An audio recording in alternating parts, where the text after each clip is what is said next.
Exclusive. Buhari's billionaire's nephew, Tunde Sabiu, posted to UK by National Intelligence Agency to evade persecution after end of president's tenure.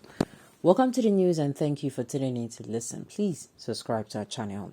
To get notified when we post hot juicy news update, please click on the notification bell.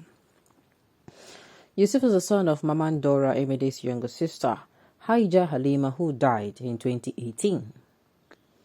Sabiu Tunde Yusuf, the personal secretary to the President Muhammad Buhari, who is in his 30s, is set to retire with the biggest retirement benefit from a loot set to run into billions of dollars. And to ensure he enjoys his loot, Sahara reporters learned that Yusuf secured a form of diplomatic immunity from persecution through his appointment to the National Intelligence Agency, according to sources in the presidency. Regarded as one of the wealthiest young men in Nigeria today, Yusuf, until his appointment by President Buhari, was said to be surviving on the proceeds made from the sale of coal carts in his native Dora, a sleepy community in Katsina State in the northern part of the country, which is also the president's hometown. He is said to have got the same name. He has said to have got the name Tunde after being likened to the late Tunde Idiagbon, Buhari's second in command during his military regime in the early 1980s. Idiagbon was seen by many Nigerians as the de facto leader. Even though Buhari was the head of the state, he was known to be powerful and strategic. Yusuf is the son of Mamandora Semidi's younger sister, Haija Halima, who died in 2018.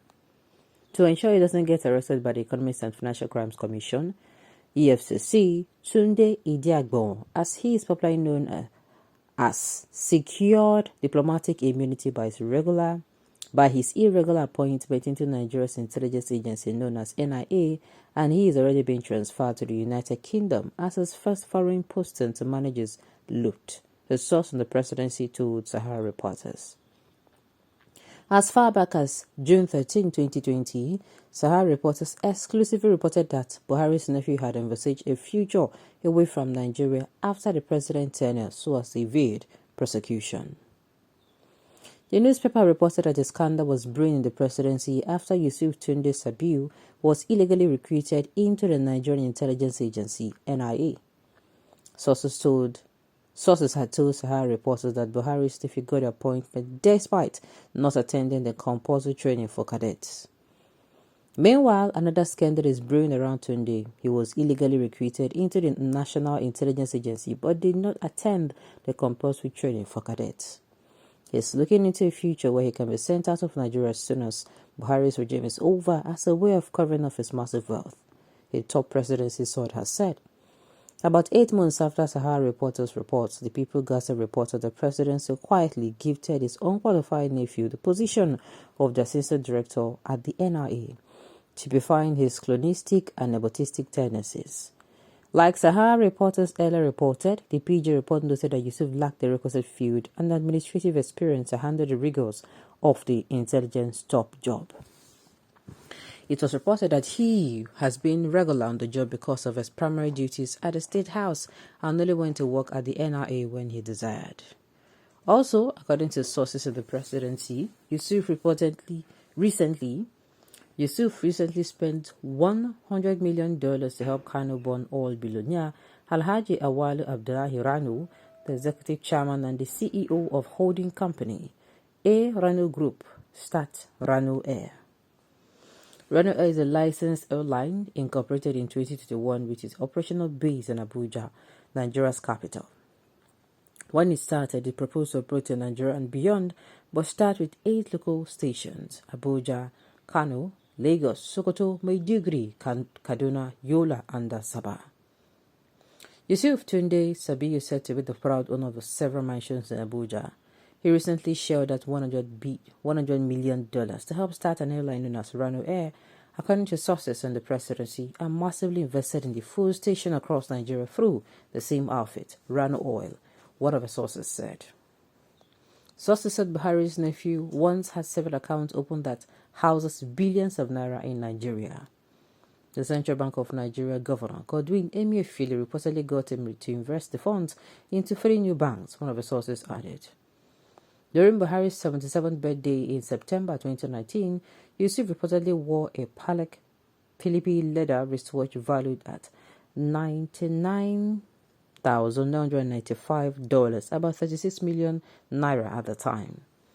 In June 2020, investigation by Sahara reporters indicated that the senior special assistant to President Domestic Árrest and Yusuf, in collaboration with some Ministry of Power officials, have pushed the government to commit to the purchase of a building for the Transmission Company of Nigeria at a grossly inflated price in Abuja.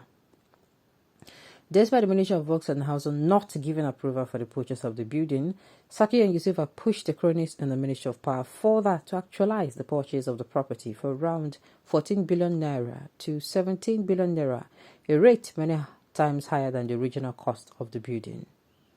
The plan, according to the findings by Sahara reporters, was to, in the end, give the presidential aid access to the funds and thereafter give part of the funds to other partakers in the fraudulent scheme before pocketing the rest. A top source at the Ministry of Power private to the corrupt scheme gave more insight, saying this building is being pushed by Abbas Harki, Senior Special Assistant to the President, Domestic, and Sabi Tunde Yusuf for Transmission Company of Nigeria. Accordingly, the building will be paid for by the federal government, so the TCN were not directly involved. The Ministry of Works and Housing did not give the approval to the request by the Ministry of Power. For TCN, they are comfortable where they are, and the current building was built by PHCN and TCN Superannuation Fund. But the ministry is claiming the building was given to them by former President Goodluck Jonathan's government. The Minister of Power now wants to buy Gilmore Building, which was a small building that cannot accommodate TCN staff, at a highly inflated price of about 14 billion naira to 17 billion naira, which will go to Sabis Tunde and Abbas Sarki. In a memo dated July 19, 2019, and signed by the Permanent Secretary of the Minister of Power, Works and Housing before it was split into two, Louis Edoze, the ministry responded to requests by the TCN for a dedicated and convenient office accommodation, and thereafter established a joint committee to look to all relevant issues on the subject. Insiders informed Sahara reporters that underground moves had been going on to achieve the target by the 2 8 of President Muhammadu Buhari, despite the administration claims to be waging a war against corruption and looting of public funds in the country, especially by government officials. We are anti-corruption, we are uncle corruption, we are brother corruption, we are sister corruption, we do not tolerate, we are going to prosecute. Sincerely, this is, in a way, I am seeing a hope. So he's planning all this to get out of the country.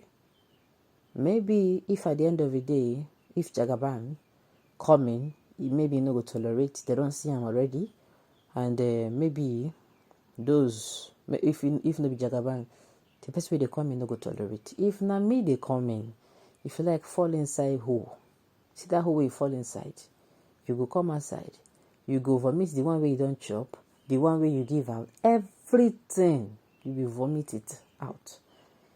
Imagine money where person they splash, money where they're supposed to use make this country better. Money where they borrow. And the thing is, when doing all those things, the things they are doing, the things they get people that they do. If it starts now, then go tell you say, make I not to talk too much. Make another they see what they go on. When people are pushing for a particular person to become the president, these are the issues. This is what they want. They want to hide behind the person and perpetrate such. Even those who go follow come outside the accusers, now we see them go want to be this. This man's own is coming out like this because people are going to be pointing accusing figure because it is much. Meanwhile, if they leave us for this country, if they leave plenty of us, many of us could do even worse than that. We have to make this country better. Nobody else will for us. Nobody is coming to save us Nigerians. We have to make this country better. Alright, on this note, you have come to the end of the news. We say thank you for tuning in to listen. Until I come your way next time, enjoy the rest of your day.